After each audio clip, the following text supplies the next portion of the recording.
বনের পশু চিনল যারে, চিনল না হাই মানুষ তারে। ঠিক কিনা?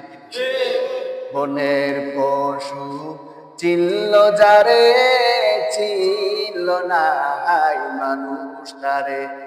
আল আহাদে ডাক দিলে তাই, আল আহাদে ডাক দিলে তাই, কাফের বেদিন পাথর মারে। চিনল না হাই মানুষ তারে, বনের পশু চিনল যারে, চিনল না হাই মানুষ তারে। আবু জাহেল লাহাবেরা মন্দ কাজে ছিল সেরা, আবু জাহেল লাহাবেরা মন্দ কাজে ছিল সেরা। আকাশ জমিন কাঁদে যেন তাদের হাজারো নাচারে। চিনল না হাই মানুষ তারে, বনের পশু চিনল যারে, চিনল না হাই মানুষ তারে। ঠিক কি? যখন তায়েফের লোকেরা নবীজির দিকে পাথর নিক্ষেপ করতে লাগলো, নবীজি পাথরের আঘাতে সহ্য না করতে পেরে মাটিতে লুটিয়ে পড়ে বেহুশ হয়ে যায়।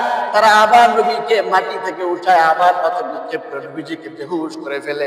যায়েদ ইবনে হারেসা বলেন, আমি নবীজির সাথে ওই দিন ছিলাম, আমি তাকে দেখি নবীজির দেহ থেকে রক্ত পড়তে পড়তে নবীজির পায়ে যে জুতা ছিল জুতার সাথে রক্ত লেগে গেল। এক পর্যায়ে পা এবং জুতা লেগে যাওয়ার কারণে নবীজি ভালো করে হাঁটতে পারছিল না। এক পর্যায়ে নবীজি তায়েফ থেকে যখন মক্কায় ফিরে আসলেন, মক্কায় আসার পর নবীজির মনটা খারাপ, ভাঙ্গা, মুখ ভরা আশা নিয়ে মক্কার কাফেররা যখন আমার দাওয়াতকে প্রত্যাখ্যান করলো, মনে বুকে বড় আশা নিয়ে তায়েফের লোকদের কাছে গিয়েছিলাম। ভাবছিলাম মক্কার কাফেররা আমাকে প্রত্যাখ্যান করলো, মক্কার কাফেররা আমাকে আমার দাওয়াত গ্রহণ না করলেও তায়েফের লোকেরা আমাকে ফিরিয়ে দিবে না।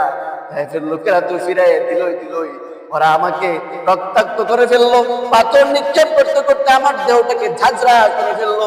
এই যে নবীর কষ্ট, দুঃখ, পেরেশানি রব্বুল আলামিন বলেছেন, ওয়ালা সাউফা ইউতিকা রাব্বুকা ফাতারদা।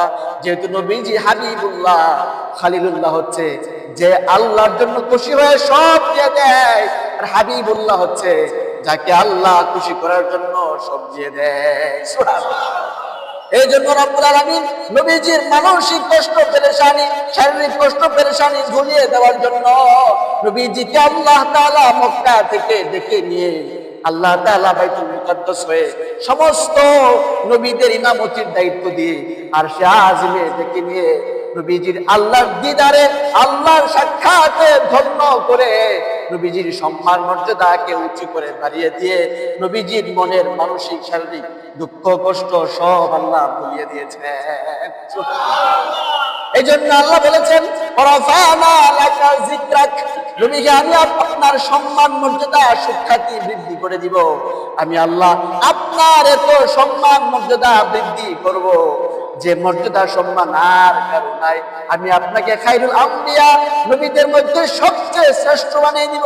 আমি আল্লাহ নবীদের মধ্যে কোন নবীকে আরশে আজিমে ডেকে নিয়ে সাক্ষাৎ লাভে ধন্য করব না, শুধুমাত্র আপনাকে আমি আল্লাহ আরশে আজিমে ডেকে নিয়ে সাক্ষাৎ লাভ করব এবং পৃথিবীর সমস্ত মাখলুকের মধ্যে আমি আল্লাহ আপনার সম্মান মর্যাদা শ্রেষ্ঠত্ব সবার চেয়ে বহুগুণে বাড়িয়ে দেব। সুবহানাল্লাহ।